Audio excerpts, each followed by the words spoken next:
kita sudah belajar bahwa yang namanya monopoli itu adalah kekuatan market power, ya, kekuatan pasar. Secara prinsip market power itu sebetulnya menguntungkan bagi penjual, gitu kan ya. Tetapi di lain pihak, kan kita tahu bahwa ekonomi itu ada penjual, ada pembeli. Di lain pihak, pembeli mungkin bisa jadi dirugikan. Kenapa? Karena kita tahu monopoli itu sendiri menciptakan yang namanya dead weight loss, ya. Masih ingat dengan konsep dead weight loss monopoli, ya. Jadi dead weight loss itu, mudah-mudahan bisa melihat yang saya gambarkan. Di monopoli itu dalam analisisnya memang memunculkan yang namanya dead weight loss. Kenapa muncul dead weight loss? Karena memang penentuan harganya beda dengan penentuan standar profit maksimisasinya, ya. Kan ada ini nih, ada selisih gitu ya. Harganya kita tentukan di kurva demand, sementara profit maksimisasinya kita tentukan di kurva MR, ya. Jadi ruang ini menciptakan yang namanya kekuatan monopoli. Yang saya lingkarin ini adalah ini P. Sementara ini saya tandain langsung, misalnya ini jarang dipakai, ini posisi MR-nya gitu ya. Atau MC, ini juga MC ya, karena MC ada di sini juga kan, kita dengan MC. Artinya sebenarnya cost perusahaan itu A, tapi dia menetapkan harga A plus. A plusnya itu menjadi P gitu. Ya. Nah, karena tempat P dan tempat MC nggak sama, jadilah muncul ruang ini dead loss, ya. Masih ingat ya, ini pembahasan kita di monopoli, ya. Oligopoli juga sama. Oligopoli itu kan monopoli, hanya dia punya kompetitor, itu aja bedanya. Ya. Kalau dia monopoli, ya dia akan pakai model ini ketika menetapkan harga. Ya. Nah, tadi yang ditanyakan oleh Ekel tadi, bisa nggak kita menentukan misalnya di pasar itu sebetulnya banyak penjual, tapi ternyata pasar yang banyak penjual itu tidak seperti yang diharapkan oleh pembeli, bahwa harusnya kalau banyak penjual kan harga bersaing tuh, ya kan? Ya betul, kalau dia monopolisis masih bersaing tadi ya. Tapi kalau mereka misalnya sepakat atau mereka kerjasama kan selesai. Maksudnya mereka akan mengatur lagi harga, jadilah mereka monopoli. Karena itu ada yang namanya indeks untuk mengukurnya. Nah, indeks inilah biasanya dipakai oleh pemerintah, pengambil kebijakan, ketika dalam situasi di mana kita susah menentukan mana yang perusahaan terlalu powerful gitu ya, mana perusahaan yang dia sudah fair gitu ya menetapkan harga, ya nggak keterlaluan. Walaupun monopoli itu kan memang bisa nih, karena ada selisih ini P dengan MC-nya. Nah, salah caranya diukur dengan indeks ya. Nah, ini kita hubungkan ke indeks ya. Dalam menghitung kekuatan monopoli bisa digunakan yang namanya indeks learner ya. Di PowerPoint Anda bisa buka, Anda bisa baca di situ ada indeks learner. Indeks learner itu apa? Indeks learner adalah indeks untuk mengukur kekuatan satu perusahaan, kekuatan monopoli dari satu perusahaan. Cara mengukurnya gimana? Ini pakai area ini kan data-data yang bermanfaat nih, ada P, ada MC. Ya, cara mengukurnya ya ada P dikurangi MC ya, benar ya, dikoreksi saya tulis bagi P. Nah, ini sama aja seperti berapa besar dia mengambil selisih ya, gitu ya, dibanding dengan cost-nya. Itu indeks nanti. Ya. Jadi cara menghitungnya ya nanti ada harga, ada MC-nya dibagi P. Nanti kita mulai angka indeks namanya. Indeksnya misalnya 1. dan seterusnya, gitu ya. Ada angka gitu, inti angka. Nah, perlu diingat bahwa namanya indeks itu adalah angka non satuan ya. Jadi kalau ketemu angka-angka indeks, Anda harus perhatikan atau kembali bahwa itu adalah angka non satuan. Jadi abaikan satuannya. Nah, nanti angka indeks ini menunjukkan apa? Jadi kan kalau kita lihat di sini ada pembilang ya, penyebut. Ya. Angka indeks ini semakin besar kalau ininya makin besar kan, ya, makin tinggi. Kalau makin tinggi itu berarti ini makin besar selisihnya. Kalau makin besar berarti makin apa ya? Makin monopoli. Nah itu yang apa, ingin diregulasi oleh pemerintah sebetulnya. Tidak boleh terlalu monopolis lah gitu ya. Kalau makin kecil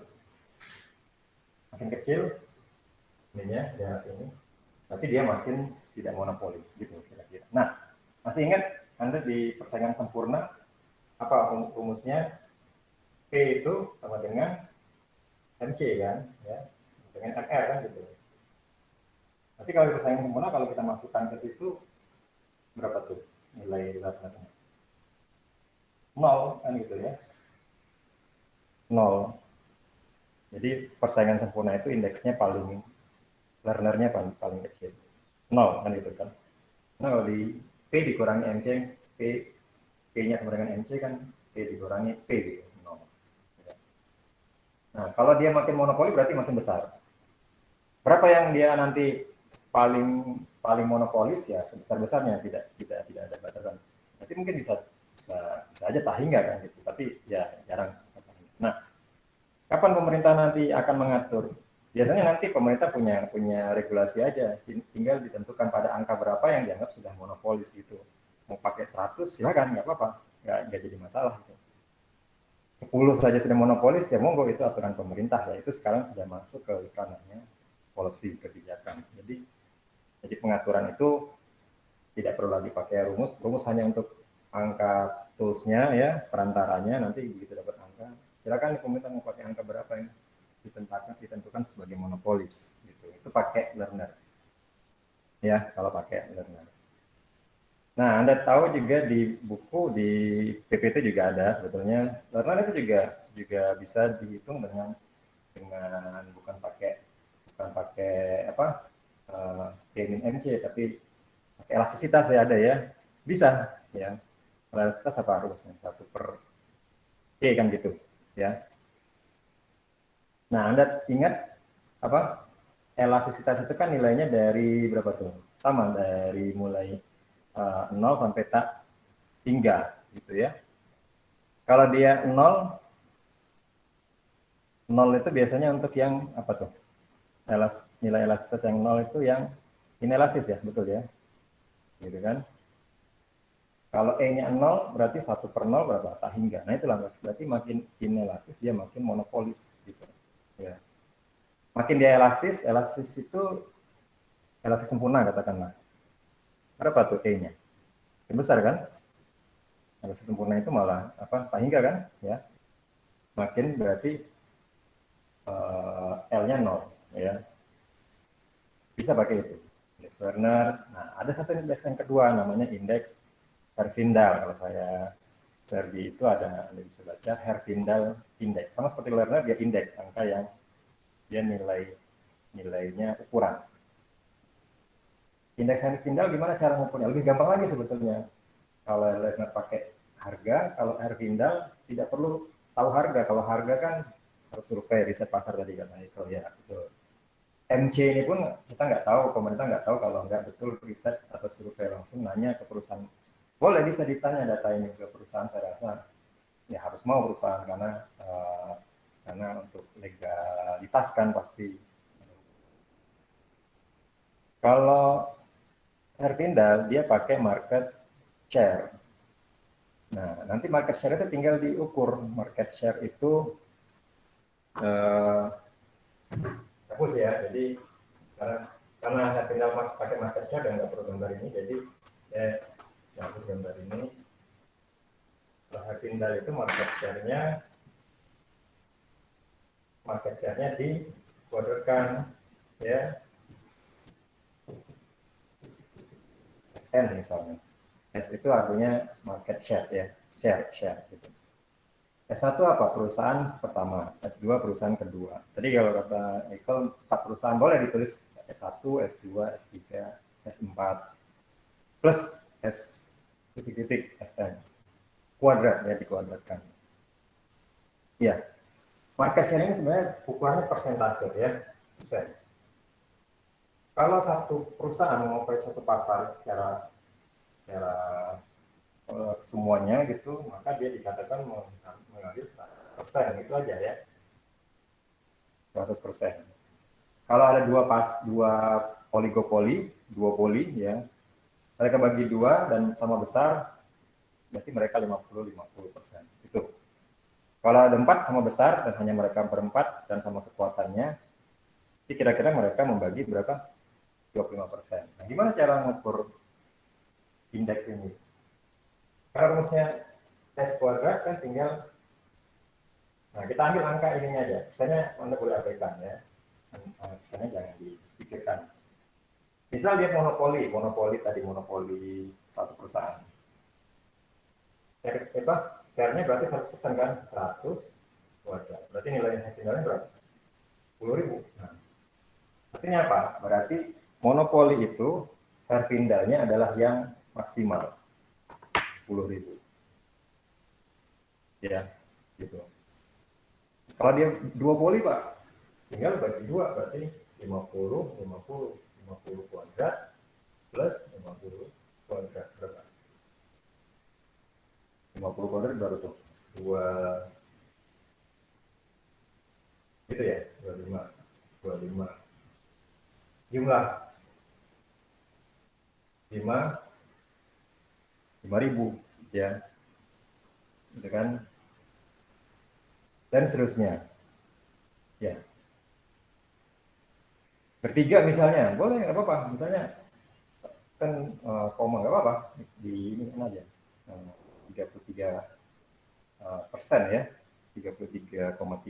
Oke, dikuadratkan, ambil angkanya aja, ya, 33,33%-nya diabaikan. Gitu, ya. Berempat tadi, ada 4, berarti, dan sama besar, ya. Mungkin kalau di ujian atau di soal biasanya akan diuraikan, ada 4 perusahaan dengan kekuatan monopoli sama kuat. Nah, itu berarti itu indikasi bahwa Anda bisa membaginya 100 dibagi 4 perusahaan, 25. Ya, 25. Jadi 25 kuadrat kali 4. Ya, gitu. Kalau misalnya ada, ini saya ekstrim yang monopoli sudah ada, sekarang saya kasih satu lagi contoh, satu hal untuk indeks ini. Misalnya ada 100 perusahaan. 100 perusahaan itu market share-nya juga berbagi sama. Berarti masing-masing dapat berapa tuh? 1% kan gitu. 1%, dan seterusnya. Maka indeks tinggalnya 1 kuadrat kan gitu. Ya, 1 kuadrat plus 1 kuadrat dan seterusnya. Ada 100 tuh. Kuadrat tetap 1, ya. Jadi kali 100. Nah, pertanyaannya, bagaimana kita tahu mana yang monopoli, mana yang enggak? Nah, sama seperti yang tadi saya sampaikan, pemerintah tinggal bikin aturan saja. Angka berapa yang oleh pemerintah dianggap monopolis. Ada negara yang pakai angka 4.000 misalnya, 5.000 tadi, gitu. Tapi yang jelas, kita bisa dari segala kondisi yang berlaku di lapangan, ya, kita bisa berpatokan dengan angka ini untuk menentukan apakah dia memang monopolis atau tidak. Karena memang kembali lagi, kenapa ini harus diukur? Balik lagi ke rumus awal bahwa monopoli itu adalah bentuk pasar yang dilarang, ya, walaupun kita pelajari dalam teorinya, tapi dia dalam dunia nyata itu dilarang kan. Kenapa? Karena tadi ya dia ada dampak sosialnya, inefisiensi. Kita pelajari juga sebetulnya monopolis bisa efisien kalau dia pakai diskriminasi harga, tapi kan enggak semua gitu, ya. Hanya monopolis tertentu yang mempunyai itikat baik. Ya, nah Di dunia yang punya etikat baik itu yang baru dipercaya rasanya katanya sih baru government, karena itu government ya sejauh ini masih diperkenankan boleh jadi monopolis gitu ya. Walaupun masih ada juga apa kritikan terhadap hal itu juga banyak ya, nggak full juga, nggak mutlak juga ya.